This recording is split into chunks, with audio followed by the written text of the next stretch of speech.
Hello everyone. In this video, we're going to be adding an additional step to the workflow that we created in the previous episode for our YouTube list on our SharePoint site.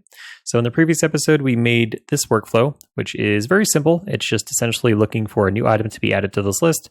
And then once it's added, it sends an email. So we're going to add one extra step to be able to post the message into this Teams channel. And what we need to do is once we're on our workflow, we'll just come over, we'll add a new action. And from here, we can go ahead and search Teams. And there's all sorts of different things that we can do with Teams. The option that we're looking for is not on this preview here. So we're going to open up the other options. And then once the connectors load, we're going to be looking for the one that allows us to post a message on Teams. So it is right here. Here we go. So post message in a chat or channel. So we'll go ahead and click on that. You can see it added here to our list, added it to our list of steps. So who do we want to post it as? Do we want to post it as a Flowbot? Do we want to post it as someone else? So we're okay listing it as a Flowbot. And after this, we need to go ahead and select where we want the message to be posted. So we're going to select channel.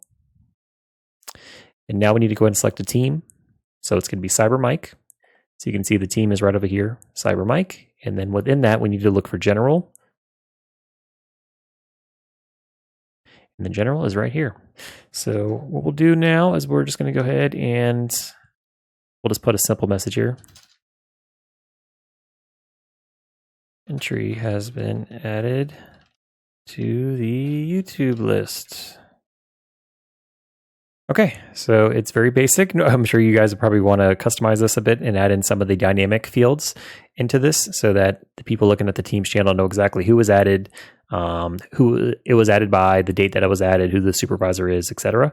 So since we have everything that we need there, now we can just go ahead and we can make sure everything's saved. Okay, cool. So now we're going to go ahead and save this, and then we're going to run the workflow again, and then we're going to see if it actually posts to the Teams channel. So wait for it to save. And it might take a minute.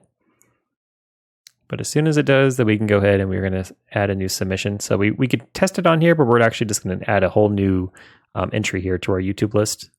Okay, so our flow is good to go. And then after it's done running, we should see it executed here as well. So in case we run into any issues, we can try to troubleshoot it. So let's do add new item. So we'll do another actor's name. We can do, who should we do?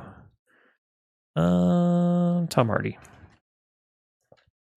Tom Hardy's a part of the HR department. We can leave this alone. This was from a different video. And we'll select me as the supervisor again. Oops. Okay, and don't need an attachment, so we'll go ahead and hit save. Okay, so that entry has been added. So if we follow these steps here, the first step that should take place is after this runs, we should get an email. So we can open up our Outlook just to see if we actually get the email, because we know once we get the email that the flow has been executed. Yeah, this isn't the one we're looking for. This is just the alert that we set up previously. So the one that we're looking for is a custom email. But if we reload this, we should see the execution here any moment now.